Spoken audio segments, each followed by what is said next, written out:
भारत में ना आती आर्थिक मंदी अगर मोदी सुन लेते रघुराम राजन की ये चेतावनियां। रघुराम राजन साल 2013 से 2016 तक reserve bank of India (RBI) के गवर्नर रहे। 2014 में प्रधानमंत्री नरेंद्र मोदी के नेतृत्व में केंद्र में बीजेपी की सरकार बनी। 2014 से 2016 तक जब तक रघुराम राजन आरबीआई के गवर्नर रहे, तब तक ऐसा लगा कि मोदी सरकार और आरबीआई गवर्नर के बीच युद्ध चल रहा है।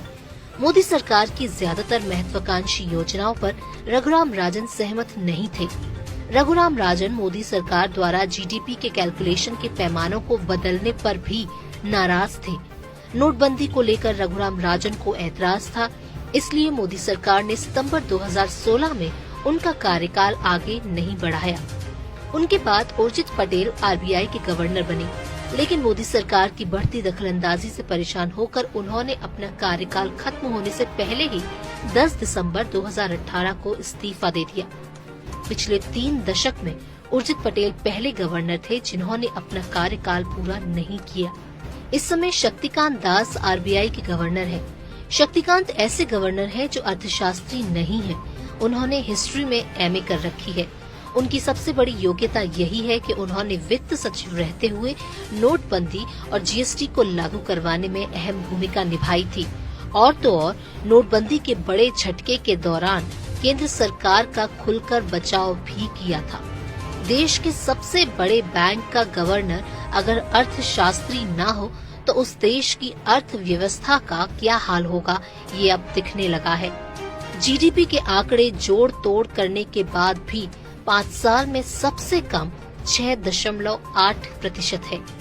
ऑटोमोबाइल सेक्टर 20 वर्षों में अब तक के सबसे खराब दौर से गुजर रहा है।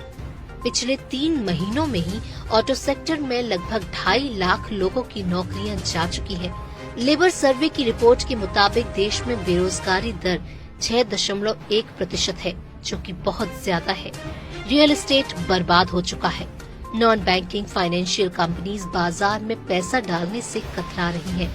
मोदी सरकार का सपना भारत को अगले 5 साल में $5 ट्रिलियन इकोनॉमी बनाने का है, लेकिन जिस स्थिति में भारतीय अर्थव्यवस्था है, उससे तो ये सपना चांद तारे तोड़ने जैसा लग रहा है।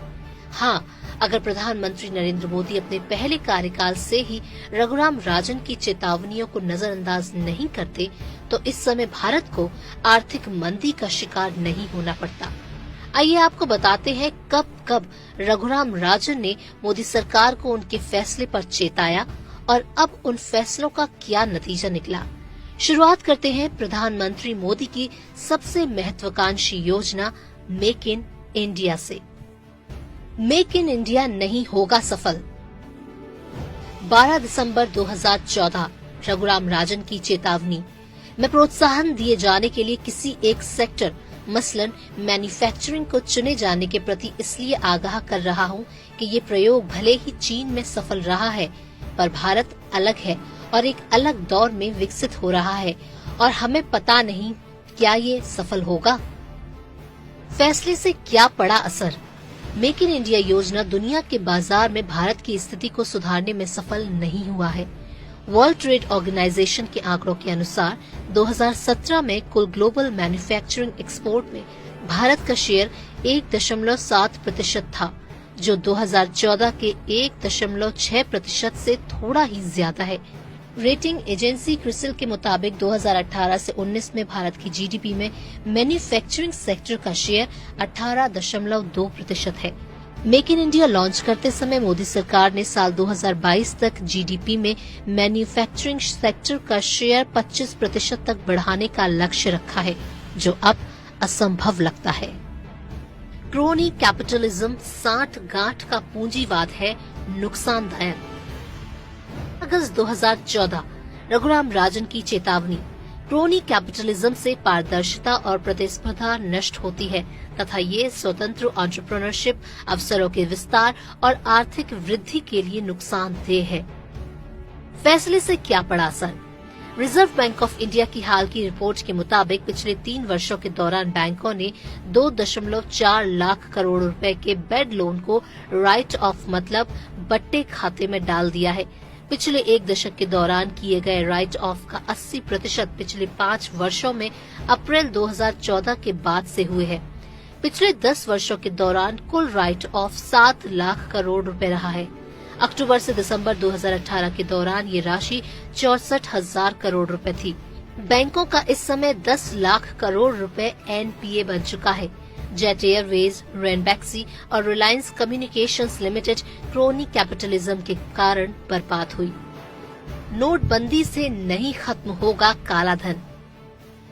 2014 रघुराम राजन की चेतावनी।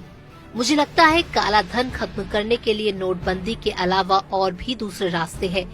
काले धन को बाहर निकालना आसान नहीं है। फैसले से क्या पड़ा असर?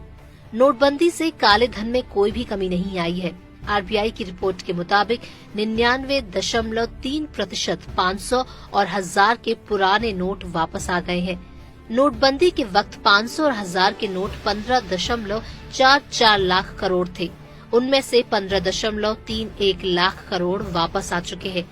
दावा किया गया था कि जो काला धन होगा वो बैंक में नहीं आएगा, वो नष्ट हो जाएगा। उल्टा नोटबंदी के कारण लाखों लोगों के रोजगार छिन गए। छोटे और मझोले उद्योगों को भारी नुकसान उठाना पड़ा है। 14 मार्च 2018 को मोदी सरकार ने बिना बहस के संसद में फॉरेन कंट्रीब्यूशन रेगुलेशन एक्ट 2010 में संशोधन बिल पास करवा लिया, जिसके तहत राजनीतिक दलों को विदेशों से प्राप्त धन की जांच अब कोई भी एजेंसी नहीं कर सकेगी। इस विधेयक को मनी बिल के तहत लाया गया ताकि राज्यसभा को बाईपास किया जा सके। इस साल जुलाई में वित्त मंत्रालय ने सूचना का अधिकार के तहत भारत और विदेशों में भारतीयों के काले धन की जानकारी देने से मना कर दिया है।